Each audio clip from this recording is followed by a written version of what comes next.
ግለሰብ እየታፈኑ 1 ሚሊዮን 2 ሚሊዮን አንጣ እየተባለ ትግሉን መነገጃ ሆኗል። ከኢትዮጵያ ቋሚ ጠላቶችና ከወያኔ ጋር አሰላለፍ ያዘ።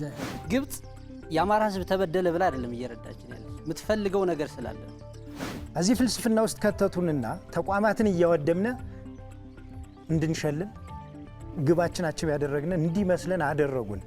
መስመሩን ሳተስን ምን ማለት ነው? መከላከያን ካላቆሸሽ የምናሰለጥነው ወታደር ጀግና ልናደርገው አንችልም። ከጧት እንጀራ አምጣ፣ ከሰዓት እህል አውጣ፣ ማታ ደግሞ ብር አምጣ። የኛ መሪዎች እኮ አልትራ ስልክ ይዘው ጫካ ለጫካ ይሽለከለካሉ እንጂ ውጊያ ምን ያህል መራራ እንደሆነ ያውቁት። የባህር በር ጥያቄ መጠየቅ ወንጀል እስከሚመስል ድረስ ተሰርቶበታል። ያ የመጣው ልምምድ ከምን የተነሳ ነው? የአማራን ህዝብ ጥያቄ ለማስመለስ የግብፅን በር ማንኳኳት አይጠበቅብንም። ሻዕቢያ ድረስ ደጅ መጽናት አይጠበቅብንም። የኛ አመራሮችም ይህን ጉዳይ አጥተውት አይደለም የተራዘመ ትግል አድርገው የራሳቸውን ኢኮኖሚ እያካበቱ ስለሆነ ፋኖ አይችልም። መከላከያን አጥቅቶም ተከላክሎ የመደበኛ ውጊያ የመፈጸም አቅም የለውም። ትምህርት ቤቶችን የምናወድመው ጤና ኬላዎችን ካምፕ የምናደርገው ስለተሰራብን ነው። የመንገዱን ሁኔታ ገምግሞ ከኋላ ያለው ይከተላል ብለን እናስባለን። ትክክለኛ ታጋዮች አሉ፣ እንዲመጡ እንፈልጋቸው ታጋዮች አሉ። ወንድሞቻችን ይመጣሉ። ሰላም ጤና ይስጥልን ተመልካቾቻችን፣ በያላችሁበት ሰላማችሁ ይብዛ እያልኩ ዛሬ የምንነጋገረው በሰላም ጉዳይ ነው። በዚህ በሰላም ጉዳይ ለመነጋገር ደግሞ የቀድሞ የአፋብን አመራሮች እዚህ አሉ። የሰላም መንገድ መርጠው መንግስት ያደረገውን የሰላም ጥሪ ተከትሎ እንግዲህ ለሀገራችን ሰላም ይሻላል፣ ለአካባቢያችን ሰላም ይሻላል ብለው ወደዚህ መጥተዋልና እንኳን ደህና መጣችሁ። እስቲ ለመተዋወቅ ያህል ካንተ ልጀምር። ኢንጂነር አየነው አስፋው እባላለሁ። እሺ አምሳ አለቃ ፍቅሩ ሙሉ እየባላለሁ ወይም ደግሞ ኮማንዶ ፍቅሩ። ጌራ ወርቅ ዳኛው እባላለሁ። ኮሎኔል ማነገረው መለሰ ከሸዋ ፋኖ ጠቅላይ ግዛት ምክትል አዛዥ ነበርኩ። አንድ ሰው ወደ ትጥቅ ትግል ሲገባ ምክንያቶች ይኖራሉና እንደው እነዚህ ምክንያቶች ምን ነበሩ? ትናንት ጫካ ስንወጣ ምክንያታዊ ሆነን የወጣ ነው። ወደዚህ ስንመጣ ምክንያታዊ ሆነን የመጣ ነው። ወደዚህ እንድንመጣ ካረገን ጉዳዮች አንዱ የወጣንለት ዓላማ ትግሉ ሀዲዱን ስለሳተ ነው። ትናንት ጫካ የወጣ ነው የአማራ ህዝብ የህልውና ጥያቄ ስላለበት ኢኮኖሚያዊ፣ ፖለቲካዊ፣ ሰብአዊና ማህበራዊ ጥያቄዎች ስላሉበት እነዚያን ጥያቄዎች ለማስመለስ ነው የወጣ ነው። ነገር ግን አሁን እነዚያ ጥያቄዎች በተቃራኒ ሆኖ የህልውና ያልነው ትግል የጥቅምና የዝና ሆኗል። ሀዲዱን ስቷል ያልነው ከዚህ ምክንያት ነው። እኔ 12ኛ ክፍል ተማሪ ሆኜ ሶማሊያ ኢትዮጵያን ስትወር በተደረገ ጥሪ ታጠገብቼ ከ300,000 ተሰላፊ አንዱ ነበርኩ። ውትድርና ነው የጀመርኩት ከዛ ነው። እኔ ትግሉ ተጠለፈ የምለው ከጠላቶቻችን ጋር የፋኖ ኃይል ተሰላፊ ሆነ። ከኢትዮጵያ ቋሚ ጠላቶችና ከወያኔ ጋር አሰላለፍ ያዘ ፋኖ። ይሄ ስለሆነ ይሄን ታግዬ ሌሎችን ተሸክሜ አስገባለሁ የሚል እምነት ስላልነበረኝ በአጭር ቀን ውስጥ ወስኜ ከትግሉ ልወጣ ችያለሁ። በመጀመሪያ ደረጃ ግብፅ ቋሚ ጠላታችን ናት። ከግብፅ ጋር ወደፊት አንድ ላይ ልንኖር ወይም በሰላም ልንኖር አንችልም። ምክንያቱም የአባይ ጥያቄ አለ። ካሁን በኋላ ባንኮላ እንኳ ከአባይ ወንዝ ላይ ውሃ እንድንጠልቅ አትፈቅድም። ስለዚህ የግብጾች ፍላጎት የኢትዮጵያ መንግስት አቅማቱ እንደ የመን፣ እንደ ሶማሊያ፣ እንደ ሊቢያ የተበተነ ወይም የረከሰ በጥቂት የጎበዝ አለቃዎች የሚተዳደር አገር እንዲሆን ነው የሚፈልጉት። ለዚህም ነው ላለ ጠላታችን በሙሉ ያለ ትጥቅ የሚያስታጥቁት። በሁለተኛ ደረጃ ኤርትራ ናት። ኤርትራ የመገንጠል ጥያቄዋ ከተሳካላት በኋላ እንደ አገር ለመቀጠልና ኢኮኖሚዋን ለማሳደግ የኢትዮጵያ እገዛ ያስፈልጋት ነበር። ወዳጅ በነበርንበት ሰዓት ከፍተኛ ነጋዴ ሆናለች፣ የቡና አቅራቢ ሆናለች ለዓለም መንግስታት። ይህንን ትፈልጋለች። ስለዚህ ይህን ኢኮኖሚ ከከለከልናት መንግስት ብር ለውጦ ስለከለከላት የወሰደችው አማራጭ ኢትዮጵያ እንዳታድግ ከተለያዩ ጠላቶች ጋር ውጊያ እንድታደርግ የምታደርግ ናት። ማስረጃው እስካሁን ከኢትዮጵያ ጋር ከመንግስት ጋር ይሁን በግለሰብም ይሁን በምንም አኩርፈው የሄዱ ሰዎች መደራጃቸው ኤርትራ ነው። ልንደራደርና ልንግባባ የምንችል አይደለንም። እሷም እንደ ግብፅ ያላት ፍላጎት የማይረባ መንግስት እንዲኖር ማድረግ ነው። በሶስተኛ ደረጃ ወያኔ ናት። ወያኔ ለአማራ ህዝብ ከራሳቸው ቋንቋ ነው የምነግርህ። የመጀመሪያ በማኒፌስቶዎቻቸው ላይ ጠላት አድርገው ያስቀመጡት መንግስትን ሳይሆን አማራን ነው። ይሄን ብሎ ጠላት አድርጎን እስካሁን ይሄንን ያልሰረዘው ወያኔ አሁን ከአማራ ጋር መቅጠሙ ምንድን ነው ጥቅሙ? ምን ፋይዳ ለማግኘት ነው? ሁለተኛ ከአመራሮችም የሰማሁት ወልቃይትና ራያን ፈርመው ሸጠዋል የሚል አባባል አለ። ፋኖ ብቻውንስ ፈርሞ መስጠት ይችላሉ? ይሄ የዚህ ድርጅት ጥቂት መሪዎች ከወያኔ አመራሮች ጋር ተስማምተው የሚፈራረሙት ፊርማ ትክክል አይደለም። ሸጠን ህዝብና መሬት ሸጠን ነው ወይስ ጥይት የምናመጣው መሳሪያ የምናመጣው? ይሄ የተሳሳተ አካሄድ ነው። አዎ አማራ ከዚህ በፊት እኮ ወያኔን ተሸክሞ አዲስ አበባ ገብቷል። መንግስት እንዲሆኑ አድርጓል። በአማራነቱ ያገኘው ጥቅም የለም። በሁለተኛ ደረጃ ትግራይ ከገቡ በኋላ መንግስትን መልሰን እንቆጣጠራለን ብለው የማጥቃት ውጊያ አደረጉ። በዚህ የማጥቃት ውጊያ የጎዱት ማንን ነው? በአማራ ክልል ላይ ያለ ሆስፒታል፣ ጤና ጣቢያ፣ ትምህርት ቤት አመድ እኮ ነው የሆነው። ገበሬው የሚጠቀምበትን ሀብት ከብት በመግደል ክምሩን በማቃጠል እኮ ነው ቁጭታቸውን የተወጡት። ከህዝቡ ጋር ሳይሆን ከአመራሩ የዚህ ፖለቲካ ተሸካሚ ከሆኑት ጋር የወያኔን ፖለቲካ ተሸካሚ ከሆኑት ጋር ልዩነታችን በዛ ነው። ህዝብና ህዝብም ድሮም እየተደጋገፈ ነው ያለው። አሁንም እየተደጋገፈ ወደፊትም እንደተዋደደ ይቀጥላል። በኢትዮጵያነቱም ሁለቱም ህዝብ ያምናል። በዚህ ተደንቅሮ የገባው ወያኔ ነው። አሁን መንምኖ ደክሟል፣ የራሱ ጉዳይ። አሁን ሊያገግም ያስበው ግን በፋኖ ጉልበት አዲስ አበባ መግባት ነው። ይሄንን ፋኖ ሆኜ ሰራዊት አደራጅቼ የራሴን የአባሎችም አመለካከት ያለኝ ሰው ለወያኔ አገልጋይ ሆኜ ወደ አዲስ አበባ ጉዞ ላደርግ አልችልም። የኛ ትግል ለቁራጭ መሬት ሳይሆን አዲስ አበባ ነው ይላሉ። አዲስ አበባ የብሔር ብሔረሰቦች ከተማ ነው። የብሔር ብሔረሰቦች ከተማ ነው። አዲስ አበባ ዋናው የኢትዮጵያ የኢኮኖሚ እና የፖለቲካ ከተማ ናት። ይሄም ማለት ቅድም እንደጠቀስኩልህ እንደ የመንና እንደ ሊቢያ ለማውደም ካልሆነ በስተቀር የግለሰቦችን ስልጣን ለማርካት የሚሄደው አካሄድ ህዝብም አይደግፈውም፣ ውጤትም አያመጣም የሚል እምነት አለኝ። ስለዚህ ይሄ በመሆኑ ከነበርኩበት ቦታ ላይ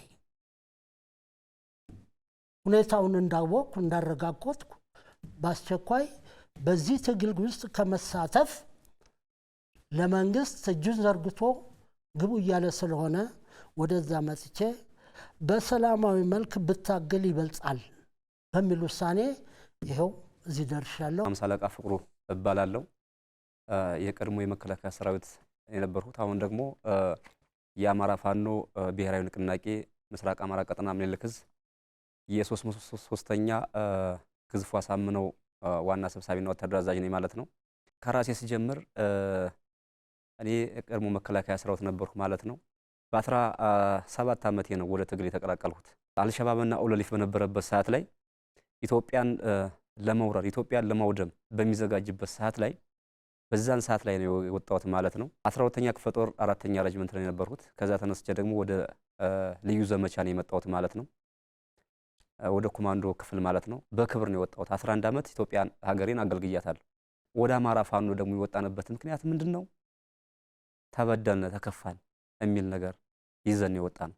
የወጣንበት ዓላማ የአማራ ማህበረሰብ ተጎድቷን ብለን የወጣን ከተጎዳ ደግሞ ተጎድቷን ብሎ ካሰብነ ትግሉ በትክክለኛ መንገድ መሄድ ነበረበት። እሱን ያልኩበት ምክንያት አንደኛ ለአማራ ማህበረሰብ አስቦ የወጣ ሰው አይደለም። ትንሽ ፖለቲከኞች፣ ተገፍተናን ብለው ያሰቡ ሰዎች፣ ስልጣን ፈላጊዎች፣ ሀብት ፈላጊዎች በድሃ ልጅ ደም በድሃ እንባ ገንዘባቸውን እየሰበሰቡ ስልጣናቸውንና ወንበራቸውን ማዳበር የሚፈልጉ ጥቂት ፖለቲከኞች ናቸው ማለት ነው ይዘው ነው የወጡት። ትግሉ ተጠልፏል የሚለውን ነገር ላይ እዛው ጋር አድምተን እንለፍና ተጠለፈ ወይ ደግሞ መስመሩን ሳተ ስንል ምን ማለት ነው? ተጠልፏ የምንልበት ምክንያት አለው። አንደኛ እኛ ነገ ይመሩናል ብለን የምናስባቸው መሪዎች ከጥላት ጋር ቋሚ ተሰላፊ ነው አግኝተናቸዋል። አንድ ሁለተኛ የፋኖ መሪ ብለን ያስቀመጥናቸው አካላቶች ትግሉን መነገጃ አድርገውታል። የድሃ ልጅ ይሞታል፣ እነሱ ቁጭ ብለው ገንዘብ ይሰበስባሉ ማለት ነው። ኦዲት እንኳን እንዲደረግ አይፈልጉም ማለት ነው። ለምሳሌ እኔ በነበርኩበት መከላከያ ሰራዊት ትልቁ ተቋም እንኳን በየወሩ 15 ቀን በ15 ቀን አንዴ በወር 2 ጊዜ ኦዲት ይደረጋል። ይሄ ትንሽ ተቋም እንኳን ኦዲት ይደረግ ሲባል ኦዲትን አይፈልጉም። እንደዚህ የሚላቸውን አካል በተለያየ እንደ ጥላት መፈረጅ፣ ታማኝነት እንዳይኖር በህዝቡ ዘንድ የማኮላሸት የማሳቀቅ ሁኔታ ይፈጠራል ማለት ነው። እነሱ ግን የነሱ ልጆች የት ነው ያሉት?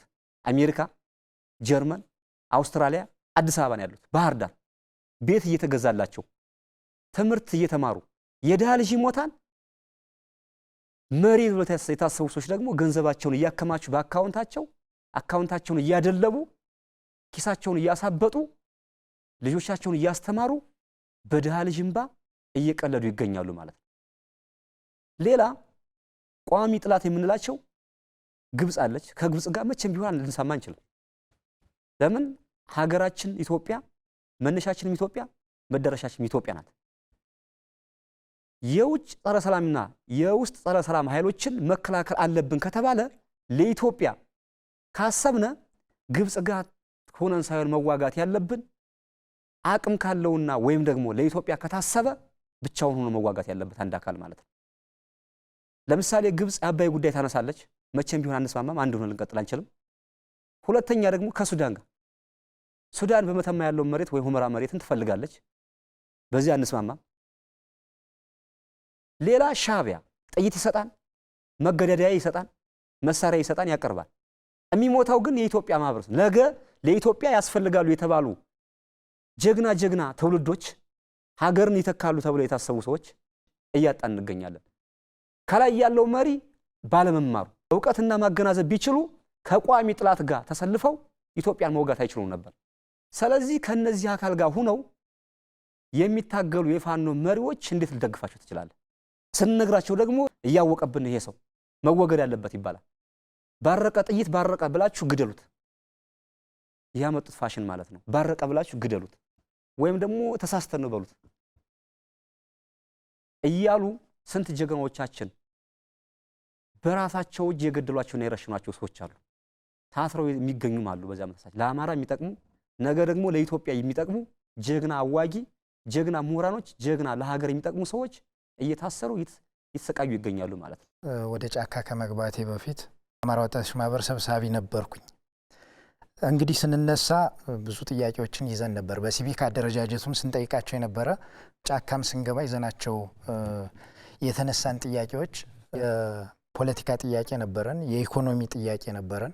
ነገር ግን አሁን ጫካ ከገባን በኋላ አመራሮቹ ትግላችን ሀዲዱን እንዲስት አድርገውታል። እንዴት ነው ሀዲዱን እንዲስት ያደረጉት? ሀሳብ ላይ ነው መጀመሪያ የሰሩት እነዚህ አካላቶች። ርዕዮተ ዓለማዊ ስህተት እንድንሰራ ነው ያደረጉን። እኛ መጀመሪያ ስንነሳ በሲቪክ አደረጃጀቱም ሆነ በትጥቅ ትግሉ ፕራግማቲዝም ገቢራዊነትን ርዕዮተ ዓለም አድርገን ተነሳን። እነዚህ ሰዎች ከመጡ በኋላ የአማራ ብሔርተኝነት ርዕዮተ ዓለም እንዲሆን ተደርጎ ሰነድ ተሰንዶ መጥቶልናል። እዚያ ጋር ነው እንግዲህ ልዩነቱ የሚጀምረው። የአማራ ብሔርተኝነት ስትል የገንጣይ አስገንጣይ ትርክትን ይዘህ ልትመጣ ነው። የቤት ስራው ደግሞ የነ ህወሓት የነ ሻዕቢያ የነ ግብፅ። አንድ ሀሳብ ላንሳ እዚሁ ጋር። ለምሳሌ እናንተ የሰላም መንገድ መርጣችሁ ገብታችኋል። መንግስት ጥሪውን በሚያደርግበት ጊዜ ደግሞ በአመራር መካከል መከፋፈል ነበር የሚባል ነገር አለ። ግማሹ አመራር አዎ ትክክለኛ መንገድ ነው፣ እንደራደር፣ እንነጋገር፣ ቁጭ ብለን በጠረጴዛ ዙሪያ እንፍታ የሚል አለ። ሌላኛው አካል ደግሞ አይሆንም የሚል አለና እንደው እቺን ነገር አጥርተን እንለፍ። እኛ ያኮረፍነው ስርዓቱ ላይ ነው አይደል? ጥያቄያችን ስርዓቱ ላይ ነው የነበረው። እነሱ ግን ሀገራችን ላይ እንድናደርግ ነው ያደረጉን። ሀገራችን ደግሞ ቀይ መስመራችን ናት። ቀይ መስመር ብለን ያወጣናቸው ነጥቦች አሉ። ለምሳሌ ህዝባችን፣ መንግስት በራሱ ቀይ መስመር ነው ብለን የተነሳ ነው ስንነሳ። ምናልባት ግልጽ ለማድረግ ያክል መንግስት ሲባል አንድ ሀገር እንድትኖር ከተፈለገ ኦቶክራትም ይሁን ዲሞክራት ጠንካራ መንግስት ያስፈልጋታል። እነዚህ አካላቶች ግን ስርዓት ገልስሰን ስርዓት ሜክ እንድናደርግ ሳይሆን አድቫይስ እያደረጉን ያሉት ስርዓት ገልስሰን ስርዓት የሌላት ሀገር ሜክ እንድናደርግ ነው። ሌላኛው ህዝባችን ነው። ህዝብ ቀይ መስመር ነው ብለን ነው የተነሳ ነው። ግን ህዝባችንን ታርጌትሊ ከሶሻል አሴቱ ጀምሮ እንድናጠቃው ነው የተደረገው። ማህበራዊ ተቋማቶች በተጠና መልኩ ተመቱብን። የትምህርት ተቋሙን የምታዩት ነው። 3 ዓመት ሙሉ ትምህርት ተዘግቷል እኛ ቀጠና። በእርግጥ እኛ ሞግተናል፣ ውስጥ ሆነንም እንደኛ ቀጠናም እኛ የምናስተዳድረውን ትምህርት እንዲጀምር አድርገናል። ከውስጥም ታግለን ነው የመጣ ነው። ይህንን ሁሉም እንዲያቅልን እንፈልጋለን። የእምነት ተቋማቶች በተጠና መልኩ ነው እየተመቱ ያሉት።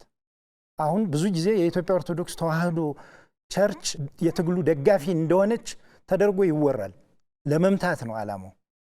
ውስጥ ላይ ያለውን ጉድ እኛ እናውቀዋለን። ሞዋ የሚል ታርጌት ይሰጣል። መስቀል አንጠልጥለህ ከተጓዝክ። ፕሮቴስታንቱ የሊደርሽፑ የእምነት ተቋም ነው ተብሎ ነው የሚሰበከው። ሙስሊሙን ነባር አዲስ በሚል ነው የሚሰበከው። ደን ከብሔራዊ ጥቅማችን ጋር በተያያዘ የአማራ ህዝብ የባህር በር ለማግኘት እድሜ ዘመኑን በሙሉ ዋጋ ሲከፍል የኖረ ህዝብ ነው። የኛ ሮል ሞዴል ብለን የምናነሳቸው ፕሮፌሰር አስራት ወልደየሱስ የሞቱት የባህር በር ጥያቄ ጠይቀው ነው። እኛ ጋር ግን የባህር በር ጥያቄ መጠየቅ ወንጀል እስከሚመስል ድረስ ተሰርቶበታል።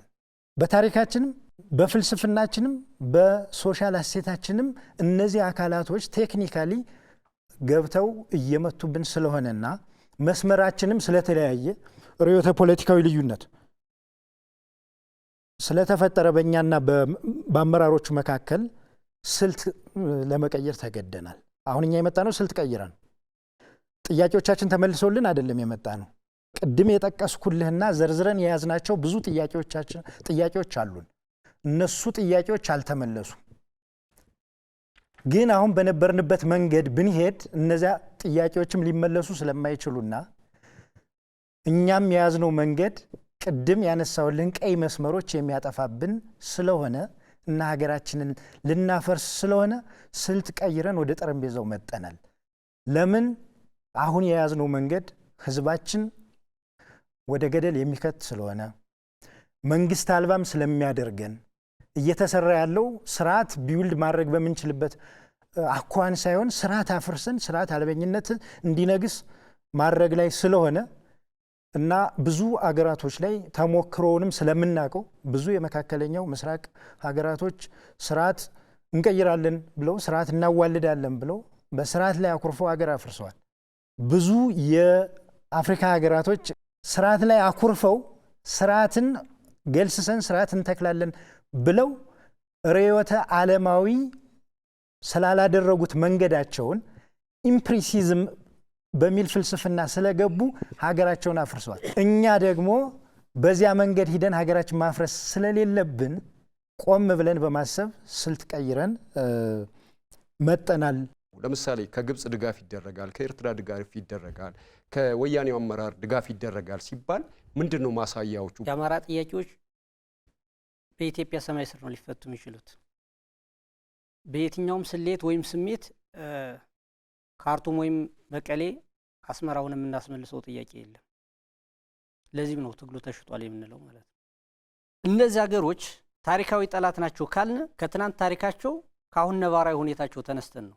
ስለዚህ ታሪካዊ ጠላት የሆነ ሀገር ምን ፈልጎ ነው የሚረዳን የሚለውን ወደ ውስጥ ሳብ አድርገን ማየት መቻል አለብን።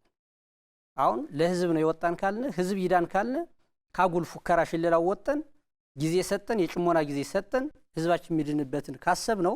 ግብጽ የአማራ ህዝብ ተበደለ ብላ አይደለም እየረዳችን ያለች የምትፈልገው ነገር ስላለ ነው። ሱዳን ምን ፈልጋ ነው?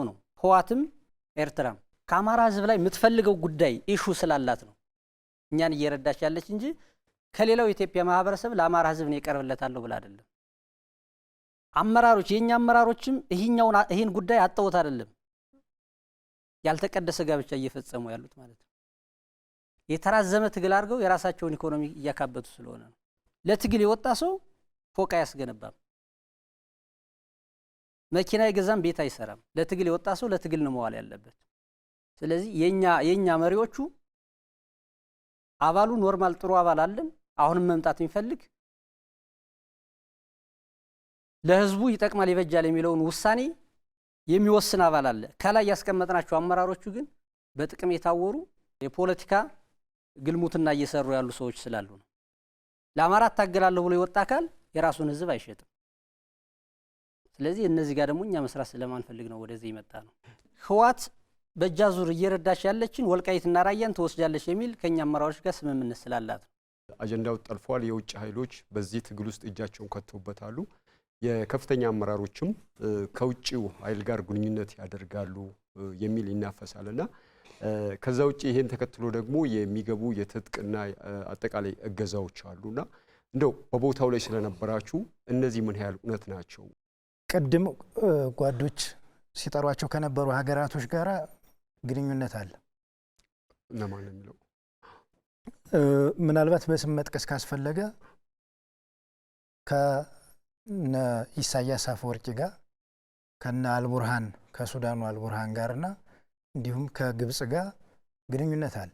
የኛ ኩርፊያ የኛ ወደዚህ መምጣት የኛ ስንጥቅ መፍጠር ዋነኛው ምክንያታችንም ይሄ ነው።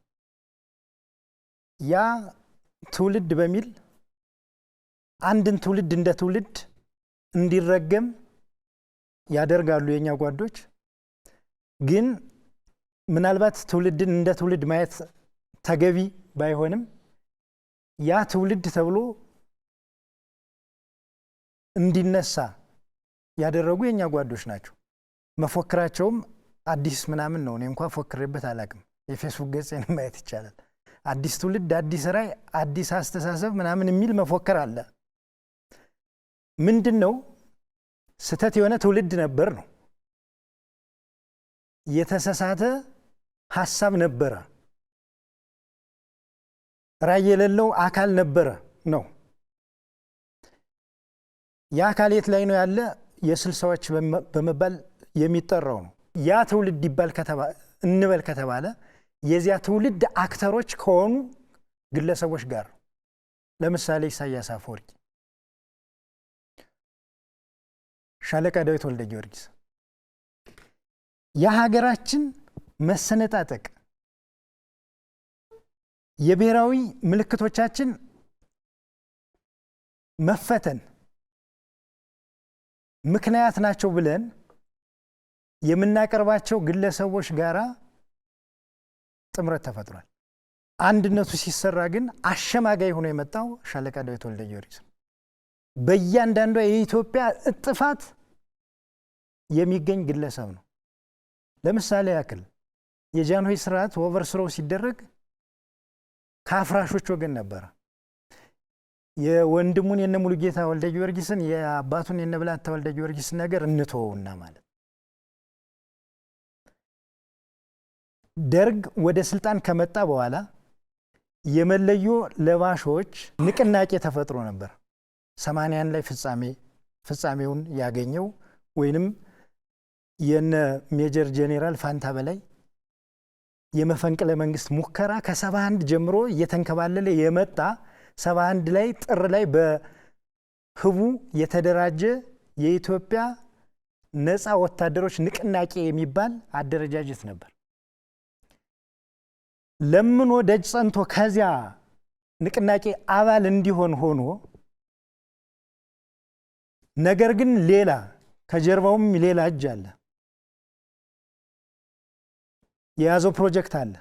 ሲከተል ኖሮ ሲመርጅ ኖሮ ከነ ጄኔራል ፋንታ በላይ መረጃ እየወሰደ ለነ መንግስቱ ኃይለማርያም መረጃ ሲያቀብል የነበረ በኋላም 81 ላይ መፈንቅለ መንግስት ሊካሄድ ሲል መረጃውን አሻውኮ ሰጥቶ እንዲከሽፍ ያደረገ ለሻዕቢያና ለህወሓት ደግሞ እነዚህ ጄኔራሎች መፈንቅለ መንግስታቸው የሚያደርጉት መፈንቅለ መንግስት ከተሳካ ጠንካራ የሆነ የመንግስት ተቋም ሊመሰረት ስለሚችል መፈንቅለ መንግስቱ መክሸፍ አለበት ብሎ ሴራውን እንደ ድር ተብትቦ ያንን መፈንቅለ መንግስት እንዲከሽፍ አድርጎ ከነ ኢሳያስ አፈወርቂ ጋር ተሳስሞ ኢትዮጵያን ወደ ቁልቁለቱ መንገድ የገፋ አካል ሰሪ መሪ ሆኗል። ይህን በአደባባይ እነሱም ስላመኑት ብሮከሩ ደላላው ሻለቃ ዳዊት ወልደ ጊዮርጊስ ከነማን ጋር ነው ያገናኘው? ከነ ኢሳያስ አፈወርቂ ጋር። ኢሳያስ እዚህ የተጠናከረ መንግስት እንዳይኖር ያለ መታከት ይሰራል ማለት ነው። እነዚህ ሰዎች ጋር በአደባባይ ነው የሚሰራው። ይህንን እነሱም በመግለጫ ሰጠውታል። እኛም ውስጥ ሆነን እናውቀዋለን። ከነዚህ አካላቶች ጋራ በአብሮ ይሰራሉ። አባሉ አይደለም መሪዎች። ትጥቅ ትግል ሲገቡ ከትላንት ከነበረው ትምህርት ቤት በላይ እሰራልሃለሁ፣ ጤና ተቋማት ገነባልሃለሁ የሚል ራዕይ ይዛችሁ ነው። ምክንያቱም አሁን ያለው አንሷል፣ አሁን ያለው የኢኮኖሚ ጠቃሚነታችን አንሷል በሚል ነው ወደዛ የተገባውና ግን ትምህርት ቤቶች ሲቃጠሉ ነበር፣ መምህራን በንብርክክ ሲሄዱ ነበርና እንደው ዛሬ ቆም ብላችሁ ስታዩ እነዚህ ነገሮች መሆናቸው እንደው ምን ቁጭት ይፈጥራል? በእኛ ቀጠና ትምህርትን፣ ቴሌን፣ መብራት ኃይልን፣ ሆስፒታልን ማንም ሰው አይነካም። የተከለከለ ነው። ወደ ሌሎቹ ልሂድ። ማለት ዞሬም ስላየሁኝ በተለያዩ የአማራ አካባቢ ስላየሁኝ ይሄን ጥያቄ የማነሳው ምክንያቱም በሶሻል ሚዲያ ያለ ሳይሆን በአካልም ሄጄ ስላየሁኝ እነዚህ ደግሞ አርሶ አደሩን የሚጎዱ ናቸውና ዛሬ ላይ ስታዩት ምን ተሰማችሁ የሚለው ነው። መልካም። በመጀመሪያ ደረጃ እንዴት ሆነ የሚለውን ማየት ያስፈልጋል። እያንዳንዱ የሚነሳው ችግር ያልተነሳው መሬት ላይ ያለው ችግር እንዲፈጠር ያደረገው ከጀርባ ያለው ኃይል ነው። ከዚህ ትግል ጀርባ ብዙ አድፋጭ ብልጦችና ብዙ አሳማዎች እንዲገቡ ተደርጓል። የነዚያ ሰዎች ስራ ትግሉን ከርዕዮተ ዓለም በተፋታ ከፖለቲካ መስመር ውጭ በሆነ መንገድ እንዲሄድ ያደረጉት። ለምሳሌ ፍኖተ መርህ የለንም። በጀብደኝነት፣ በስሜት፣ በአቦሰጠኝነት ትግሉ እንዲመራ ነው የተደረገው። ምናልባት ኢምፕሪሲዝም የምንለው ፍልስፍና ትግልን የሚጠል ፍልስፍና ትግሉን ጠለፉ። ደን ተቋማትን ማፍረስ እንደ ድል፣ ቤተ ክርስቲያንን ምሽግ ማድረግ እንደ ስልት፣ ግለሰቦችን መግደል እንደ ትግል አይነት ሆኖ እንዲቆጠር ተደረገና የማህበረሰቡ ንብረቶች የሚዳሰሱት ብቻ አይደለም የማይዳሰሱ ንብረቶችም ታርጌትሊ እንዲመቱ ተደረገ። በየቦታው የሚደርሰው ውድመት የታጋዩ ፍላጎትና ስራ አይደለም። ከጀርባ ያሉ አካላቶች የአማራ ህዝብን ብሎም የኢትዮጵያን ህዝብ አጣብቂኝ ውስጥ የከተቱ ግለሰቦችና ቡድኖች ከትግሉ ጀርባ በተወሰኑ አመራሮች ጋባዥነት፣ በተወሰኑ አመራሮች ጥሎሽ ሰጭነት ገቡበት። ደን ትግላችን ራሳችንን መታገል ሆነ። ትግላችን የኢኮኖሚ ሶሻል ኢንስቲትዩሽን መምታት ሆነ። መካከለኛ ነጋዴ እኮ አሁን አማራ ክልል ላይ የለም። ኮብራ እንደፈለገ በአስፓልት የግል ኮብራዎች በአስፓልት አይንቀሳቀሱም። ይህ እኮ ትግል አይደለም። ምክንያቱ ቅድም ያልኩልህ ነው፣ እውነት ነው። እኛ 100 ትምህርት ቤት እንሰራለን ብለን ያሉትን አምሳዎች ምናወድመው ከጀርባ ባሉ አካላቶች የማስረጽ ስራ ስለተሰራና ትግሉ ከርዕዮተ ዓለም ውጭ ሆኖ በስሜታዊነት እየተመራ ስለሆነ ትግል ያልሆነው ሁሉ ትግል ይመስለናል። ለምሳሌ ግለሰቦችን ደፈጣ ይዞ መግደል የትግል ስልት እንዲሆን ተደርጓል። የፖለቲካ አመራሮችን የብልጽግና አመራር ናቸው በሚል ከተያዙ በኋላ ተረሽኗል በተለያየ ቦታ።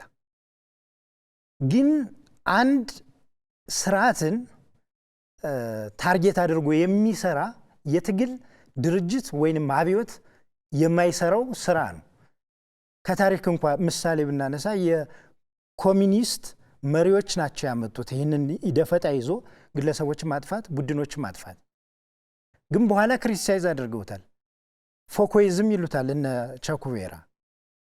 ግለሰቦችን መግደል ስርዓት ላይ የሚያመጣው ተጽዕኖ ስለሌለ መወገዝ አለበት ብለው ያወገዙትን ፍልስፍና ለእኛ ሰጠውናል። የሆነ ቦታ ላይ ስም ብጠራልህ 30 አመራር 20 አመራር ተገድሎ ይሸለላል።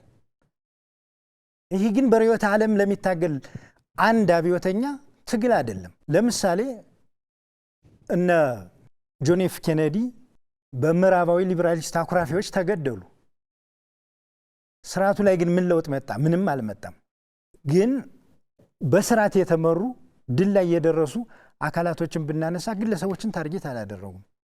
ለምሳሌ ራሱ ቸኩቬራ ይህንን ፎኮይዝምን ያመጣው የባቲስታንን ስርዓት ኦቨርስሮ ካደረገ በኋላ ባቲስታንን አሳዶ አልገደለውም። ስኬት ላይ ያለው ማወዜዱን ግን ብናይ ሱንያንሰንን አምርሮ ይጠለዋል። ስርዓቱን ኦቨርስሮ ካደረገ በኋላ ግን ስርዓት መትከል ላይ ነው የሮጠው። ሱንያንሰንን አሳዶ አልገደለውም። እኛ ላይ ግን እነዚህ ሰዎች ይህንንም ፍልስፍና የሚያውቁ ሰዎች ገብተውበታል። የምነግርህ ያ ትውልድ በማለት ይረግሟቸዋል። ቀውስ ውስጥ እንድንገባም አድርገውናል። የዚያ ትውልድ አክተሮች ጋር ግን ነው የሚሰሩት የኛ ጓዶች። እነዚያ ሰዎች ከዚህ ፍልስፍና ውስጥ ነው የከተቱን። ከዚህ ፍልስፍና ውስጥ ከተቱንና ተቋማትን እያወደምነ እንድንሸልል በመሪ ስም ግለሰቦችን እየገደልነ ግባችን አችብ ያደረግነ እንዲመስለን አደረጉን። ሀሳብ ላይ ስለተሰራና የሀሳብ መዋዠቅ ውስጥ ስለሆነ ነው ያ ድርጊት የገጠመን። 50 ትምህርት ቤቶችን 100 ትምህርት ቤት በመስራት ፋንታ 50 ትምህርት ቤቶችን የምናወድመው፣ ጤና ኬላዎችን ካምፕ የምናደርገው ስለተሰራብን ነው። ለምሳሌ በአማራ ክልል ውስጥ እየተሰበከ ያለው ነገር አንድ ተማሪ ምንድን ነው እየተሰበከ ያለው 12ኛ ክፍል ከጨረስክ በኋላ ስራ አታገኝም፣ ስለዚህ ትምህርት ምን ያደርግልሃል እየተባለ ትውልዱ እንዳይማር፣ ትውልዱ እውቀት እንዳይኖረው፣ በድንቁርነት እንዲስፋፋ፣ ድንቁርነት እንዲበዛ የማድረግ ስራ እየሰራ ነው ማለት ነው። ስለዚህ የራሱ አንድ የአማራ ማህበረሰብ በኢኮኖሚ ብቻ ሳይሆን እውቀት እንዳይኖረው፣ አካዳሚ እንዳይኖረው የማድረግ ስራ ነው ማለት ነው።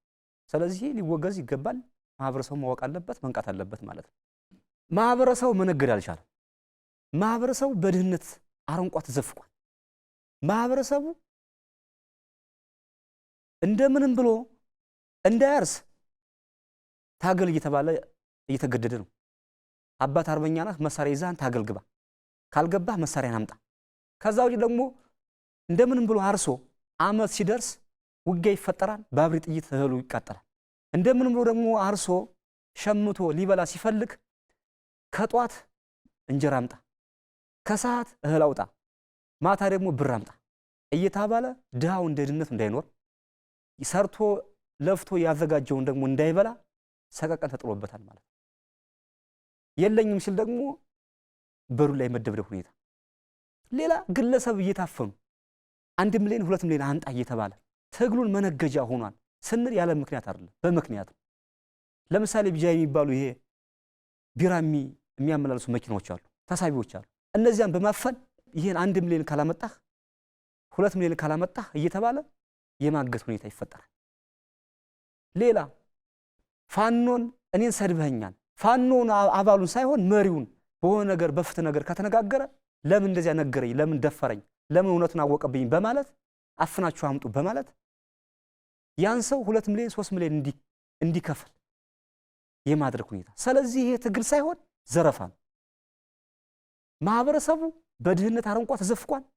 መኖር አልቻለም፣ መብላት አልቻለም። ስለዚህ አማራን ወክለው እየታገሉ ሳይሆን አማራን ወደ ድህነት አረንቋ እየከተቱት ነው። አማራ ቢረበው ምን አገባቸው እነሱ? እየቀሙ እየበሉ ነው እንዴ? ዋሻ ውስጥ እኮ ቁጭ ብለው 2-3 ፍየል እኮ እያረዱ እየበሉ እስኪ ፋኖ መሪዎች የምትላቸው ህያቸው እስኪ ጉንጫቸውም ፊታቸውም ቦርጫቸውም አብጦ ተንጠልጥሎ ትግል ውስጥ ያለ ሰው ተመችቶት ስበሰብ ነው የሚያታገለው ከስቶ መንምኖ ጠቁሮ ነው ለሞተኛ ሀቅ ከተባለ ማለት ወስቶ ነው ያለው። በረሃ ይኖር አይመስልም የፋኖ መሪ ጠቅላላ ማለት ነው። አሁን እኛ ጋር ትምህርት አልባ ብቻ ሳይሆን ኤሊት አልባ እየሆነ ነው ክልሉ። በስመ መረጃ ስም፣ በመምህራን ስም፣ በመንግስት ሰራተኛ ስም እየተረሸነ እየተገደለ ነው። እኛ የመጣንበት የጎጃም ቀጠና መምህራኖች ተረሽነዋል። የታየ ጉዳይ ስለሆነ ስለማይደበቅ ስለማይካድ ማለት ነው። የመንግስት ሰራተኛ የሚል መታወቂያ ካለው ጤና ባለሙያም ይሁን ሲቪል ሰርቪስም ይሁን ዋቴቨር እርምጃ ይወሰድበታል። ይሄ የማን ተልእኮ ነው? ለአማራ የሚታገል አካል እኔ የምታገለው ለአማራ ነው ካለ አንድ ነፍስ ሊያሳስበው ይችላል። የተማረ ማጥፋት በራሱ የተሰጣቸው ተልእኮ ስላለ ነው። ሌላው ትምህርትን እንደኛ እንደ ጎጃም አገው ምድር ክፍለ ጦር ስንንቀሳቀስ እንደነበረው ባለፈ አቋም ይዘን ከነሱ ጋር ጭምር ተጣልተን ትምህርት አስጀምረናል።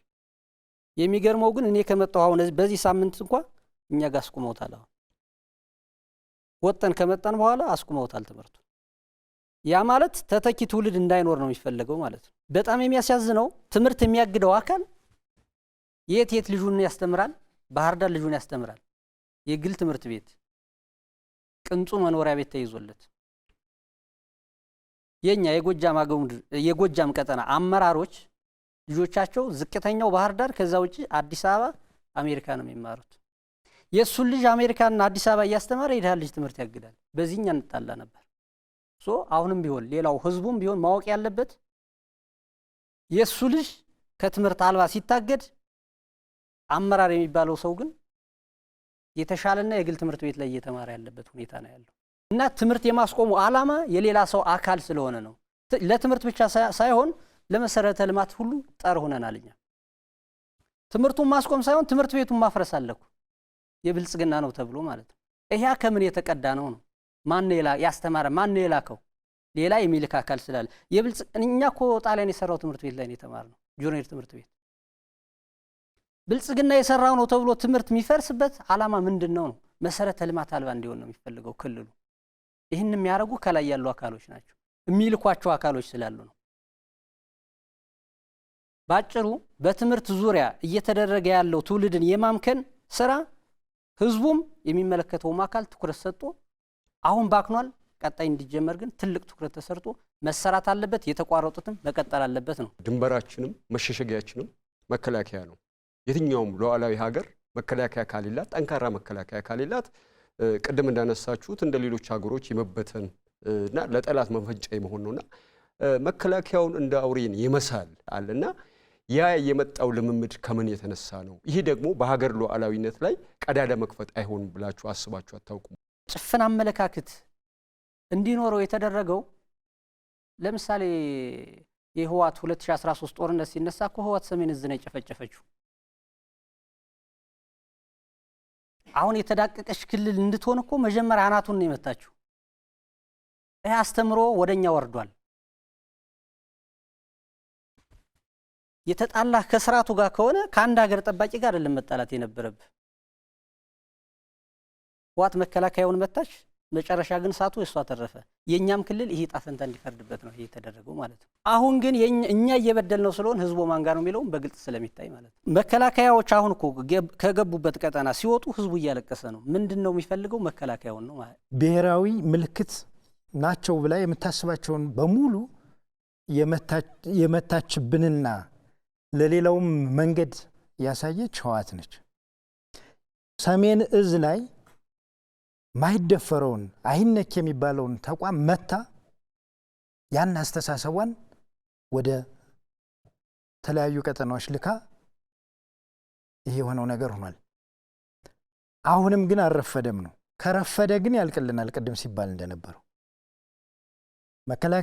የመከላከያ ተቋም ማስቲሽ ሆኖ አገሪቱን አያይዞ የሚያስቀጥል ተቋም ነው።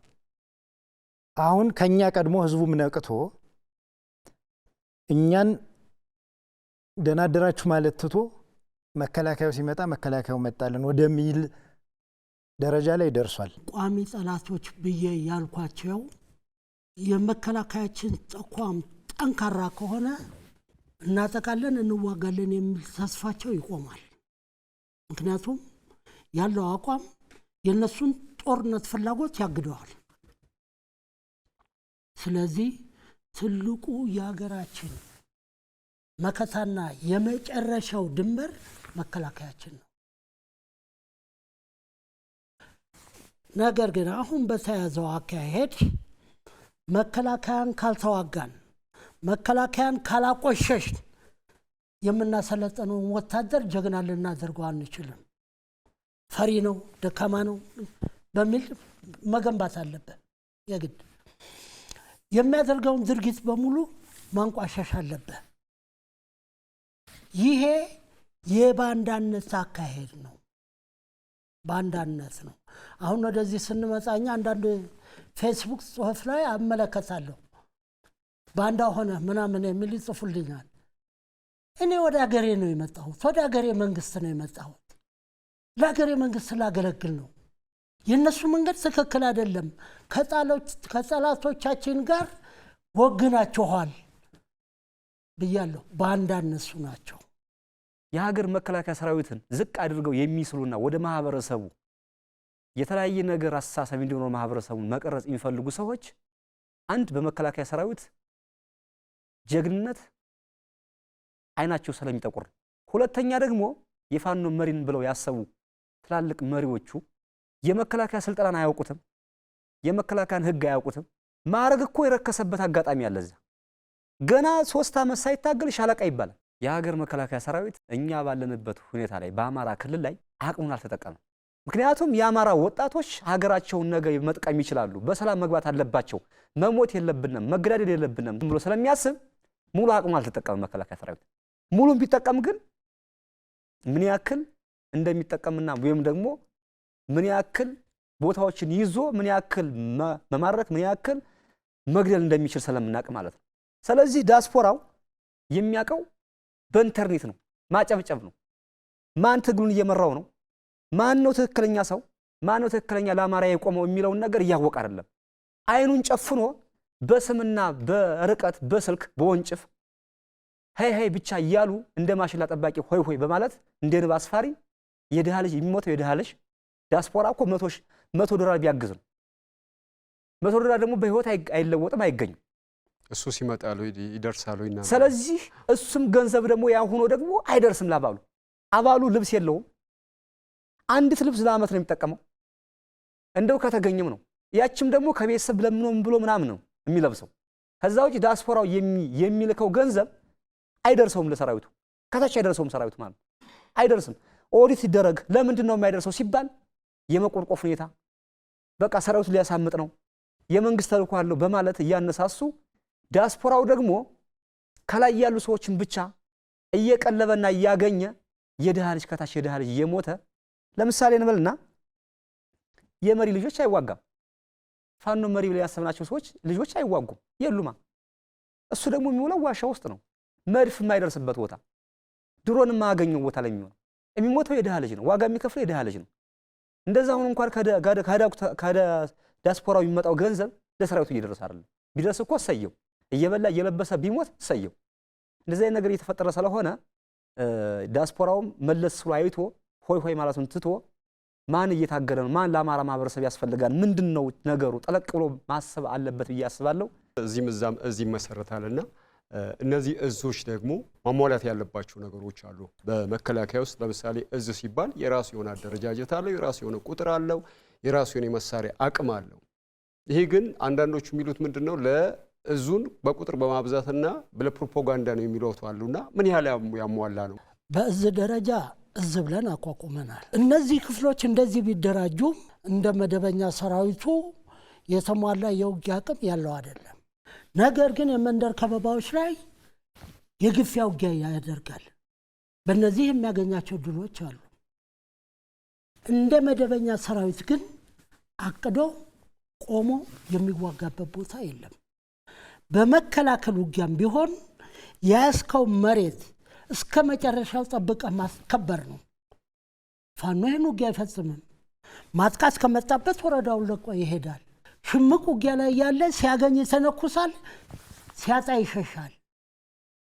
ይሄ ጀግንነት ወይም የመከላከያ ሰራዊትን አቁሜዋለሁ የሚልበት ደረጃ ላይ አይደለም። መከላከያው በየትኛውም ወረዳ ላይ ቢነቃነቅ እፈለገበት ቦታ ደርሶ ይመጣል።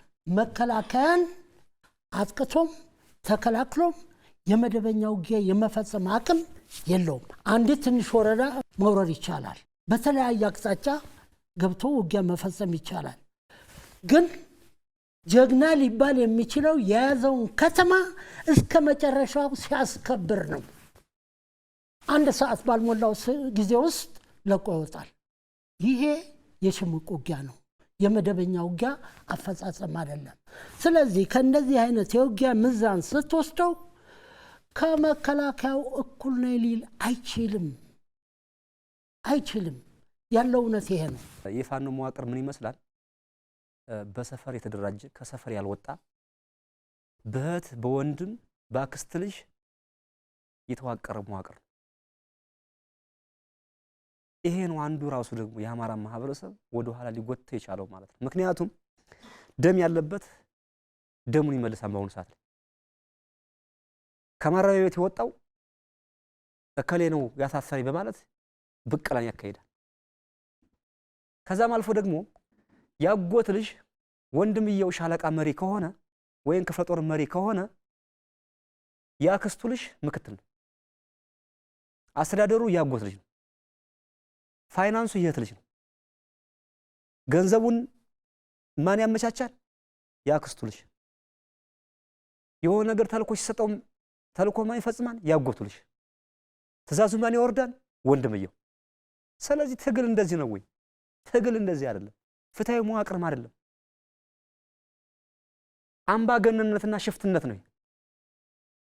ህግና ደንብ ወይም ደግሞ መርህ የለው። ብቀላ የተስፋፋበት ብቀላ የበዛበት መዋቅር። ስለዚህ እንደዚህ አይነት በእህት ባጎት ባክስት ልጅ የተገነባ ትግል ዲያስፖራው ወርዶ ቢያየው ፍሬ እንዳላፈራ ገንዘባችን የት ነው ያለው የሚለውን ነገር ያየው ነበር።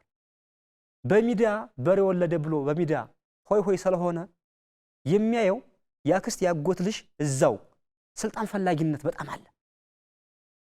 ሁለተኛ ደግሞ እኔ ወንድምየው እንኳን ቦርድ ያጎቴ ልጅ አለ ነገ ይተካኛል ወይም የእጅ ብልጫ አገኛለሁ በማለት የመሰብሰብ አድርባይነት ይታያል። ሰው በብቃቱ አይሾምም። እዝም ተብሎ የተመሰረተው እዝ መስፈርቱን አያሟላ። የሚያሟላም አይደለም። አንደኛ በሰው ኃይል፣ ሁለተኛ በመሳሪያ እና እዝም ሆነ ክፍለ ጦር ወይም ደግሞ ኮር ብለው የሚሰየሙ ስያሜዎች እየተምታቱና የፎቶ ንጽብራቅ የሚበዛባቸው ናቸው። ህዝቡን እየሸወሩት ያሉት በዚህ ነው። የኛ መሪዎች እኮ አልትራ ስልክ ይዘው ጫካ ለጫካ ይሽለከለካሉ እንጂ ውጊያ ምን ያህል መራራ እንደሆነ ያውቁት። ሰበር ዜናውን ሲሰራ ይውላል። ዋይፋይ ላይ ተጥሎ እየዋለ በለው ቁረጠው አሸነፈና 4 ኪሎ ነው ምናምን ሲል ይውላል። ማን ነው የሚሞተው? የምስኪን የድሃ ልጅ ነው። ማን ነው እውነተኛ ትግል መስሎት የተሰለፈው አካል ነው እየሞተ ያለው። ወደ ዲያስፖራው ስንሄድ አንድ በጣም የሚገርመኝ ነገር አለ። እዚህ ትግሉ ላይ የቆዩ ሰዎች አሉ፣ ጋዜጠኛ ምናምን ተብሎ ይወጡ ምናቃቸው። ሲታገሉ ብለው እኮ ስላልቻሉ አቅማቸው በላይ ስለሆነ ነው ውጭ የወጡት። የትግልን መራራነት አውቀውት ምን ያህል ዋጋ እንደሚያስከፍል ካወቁ በኋላ እዛም ሄደው ግን በለው ቁረጠው ፍለጠው ይላል። እሱ ለምን ወጣ? ለምን እዚያ ይቆርጥ ባይፈልጥም ነበር ከቻለ? እሱ ላለመሞት ሄዶ የድሃ ልጅ እንዲሞት ይፈልጋል። በአራቱም ግዛት የማውቃቸው ጋዜጠኞች ስላሉ ነው። የት ነው ያሉት? ሌላ ቦታ ወጥተዋል። እሱ መኖር ፈልገ። ለምን ነገ የሆነ ቀን ሲመጣ ካራባቱን አዘጋጅቶ ነው የተቀመጠው ማለት ነው። ባይሆንማ ለምን አይታገልም? እስከ መጨረሻው ለምን አልቆየም ነበር? እኛውን እዚህ የመጣ ነው በቃ የድሃ ልጅ መሞት የለበትም፣ በአፈሙዝ ሳይሆን በጠረጴዛ ጉዳይ ጥያቄው ይፈታ፣ በኢትዮጵያ ፍርስራሽን ቁመን ማየት አንፈልግም፣ ታሪካዊ ጠላቶች ጋር አንሰለፍም ብለን የመጣ ነው። እሱ ግን እዚህ አልችል ብሎ ሄዶ እዛም ድረስ ለምን እንደዚህ አልሆንህም፣ በዚህ ወጣ በዚህ ገባ፣ እኔ ልምራውም ጭምር ይላል ማለት ነው። ሌላው እንዳጠቃላይ ዲያስፖራው ምናልባት የዳታ አክሰስ ስላለው እንደፈለገ የሚያወራበት ማንዴት ስላለው እንጂ ትግል ምንድነው የሚለውን እኮ አያውቁም። $2 $3 ወይም $100,000 ልኮ ትግል መምራት አይቻልም። መምራት ካለበት መጥቶ ይምራው። እዚህ ተዋግቶ ታግሎ ይሄው የትግል መራራነት በአንድ ቀን ውጊያ ምን ያህል ስቃይ እንደሚያስከፍል እኮ የምናውቀው እኛ ነን። ካጠገባችን እኮ ስንት ወንድም የቀበርን እኛ ነን። ወንድሞቻችን በቀበርነበት ትግል የሚቀልድን አመራር ግን ጋሻዬ መከታዬ መሪ ምናምን ሲል ይውላል። አይ መቆም መስተካከል አለበት። እየሞተ ያለው የደሃ ልጅ ነው፣ የምስኪን ልጅ ነው። ለሚሞቱ ወንድሞች ሲባል ሆሆታው መብረድ አለበት። አጠቃላይ ለዲያስፖራው ቆም ብሎ መታሰብ አለበት። ዲያስፖራም ሲባል አንዱ እዚያ ጋር ሌላ ዩቲዩብ አንዱ ሌላ ምናምን ከፍቶ በአስክሬናችን እኮ የገቢ መሰብሰቢያ ነው ያደረጉት እነሱ። አንደኛው የከሌ ደጋፊ ነው፣ አንደኛው የከሌ ደጋፊ ነው፣ የከሌ ሰፈር ከየከሌ ይበልጣል ሲያቧጭቀው ይውላል። እሱ ምንድነው ቢዝነስ ሜክ እያደረገ ነው ማለት ነው። ስለዚህ አጠቃላይ የሚዲያው መገራት አለበት፣ መስተካከል አለበት። ምንድነው በዚህ 2 ዓመት 3 ዓመት ውስጥ ትግል ላይ ቆይተናል። ያተረፍነው ነገር ምንድነው? አሁንስ ያለነው ምንድነው? ወደፊት በቃ እዚህ ትግል ላይ ልናገኝ የምንችለው ምንድነው ብሎ ቆም ብሎ አስቦ አገናዝቦ ለህዝቡም እየታገለ ላለው አባልም የሚበጀውና የሚጠቅመውን እንዲያስብ ነው መልእክት ማስተላለፍ ፈልገው። አፋብን አሁን የተደራጀው በመንደር ከሌ ከከሌ እንጂ በወታደራዊ እውቀት፣ በፖለቲካዊ እውቀት፣ በተለያየ ሙያ እውቀት ያላቸው ሰዎች አይደለም እንዲሰለፉ እየተደረገ ያለው። ይሄም አሸናፊ ለመሆን ብዙ ነገር ይጠይቃል። ሁሉም ስልጣን ፈላጊ ሆነ። ለአብነት የምጠቅስልህ የእዝ አመራሮች እኔም እከታተል ስለነበረ የመጀመሪያው አንድ እንሁን በሚለው ውይይት ስንወያይ ቆይተን መጨረሻ ላይ ምርጫ ላይ ቃል ተገብቶ ቃለ መሐላ ተፈጽሞ በሚቀጥለው ስራ ውስጥ እንቅፋት አንሆንም ተብሎ ወደ ምርጫ ተገባ። ወደ ምርጫ ሲገባ ድምፅ ሲሰጥ እስክንድር 4 ዘመነ 3 ሆኑ። አፈረሰ ዘመነ፣ አልቀበለውም አለ። ቃለ መሐላ ፈጽሟል፣ ይሄ ተቀርቷል አለ፣ ወደፊት ታሪክ ያወጣዋል። ይሄን አፈረሰውና ሄደ። ጎይ በድጋሚ ተወያይቶ ወደ አንድነት ለመምጣት የተደረገ ጥረት የለም። እነሱ አፋባን አሉና ሌላ መሰረቱ። ሌላ ሲመሰርቱ ደግሞ 13 አመራር 13ቱም እኩል መሪ። ይሄ በዓለም ላይ ተደርጎ የሚታወቅ አይደለም። ለመጀመሪያ ጊዜ በአፋባህ የተሰራ ነው። ይሄ መጀመሪያ ነው በዓለም ላይ። አንድ ሰብሳቢ ወይም አንድ ሊቀመንበር ወይም አንድ ፕሬዝዳንት ነው የሚኮነው። 13ቱም እኩል ስልጣን ይዘው ተቀመጠ። ምን ሰሩ? 13ቱም አንድ በመሆናቸው የሄዱት አካሄድ ግን የአማራን ትግል መጽለፍ ነው። ይሄ ምንድነው? ስልጣን ፈላጊነት። እመደቡ ቤቱ ላይ ተቀምጦ አዲስ አበባ ገብቼ ጠቅላይ ሚኒስትር ሆናለሁ የሚል አስተሳሰብ እንጂ የዚህ ጦር መሪ ሆናለሁ አይደለም። መደቡ ላይ ተቀምጦ ግን 4 ኪሎ ስልጣን ይዛለሁ ብሎ የሚመኝ መድረስና አለመድረሱን የማያውቅ የዚህ አይነት አመራር ነበር የነበረው። ይህ አመራር አሁን በተጨባጭ የምነግርህ አንደኛ ትግሉን የሚያታግልበት የፖለቲካ መርህ የለውም። የአማራ ህዝብ ጥያቄ አሁን በሰላማዊ መንገድ እንመልሳለን፣ በመነጋገር እንመልሳለን ብሏልና እዚህ ውስጥ ደግሞ የሁሉ ትብብር ምን መሆን አለበት? ቆም ብሎ ላይ ይገባል። አባሉ ከጀርባ ያለው አካል ሌላ ነው። የአማራን ህዝብ ጥያቄ ለማስመለስ የግብፅን በር ማንኳኳት አይጠበቅብንም። ሻዕቢያ ድረስ ደጅ መጽናት አይጠበቅብንም። ጥያቄያችን የሚመለሰው በኢትዮጵያ ማዕቀፍ ውስጥ ነው። ኢትዮጵያን በማፍረስ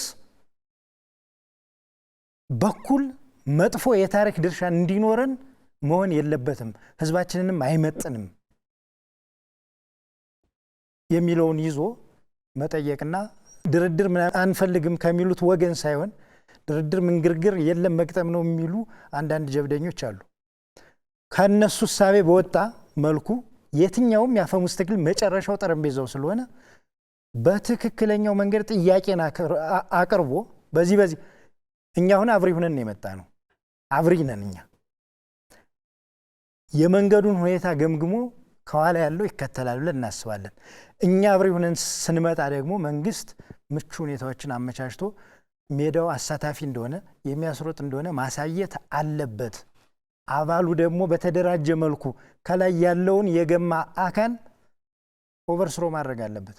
ከላይ እኛ እስከሚበቃን ታግለናል። እዚያ ውስጥ ሆነ አሁንም ወጠን ለትግል ነው የመጣ ነው። ያለቀ ትግል የለንም። እዚያ ያለውም ይጠይቅ ይምጣ።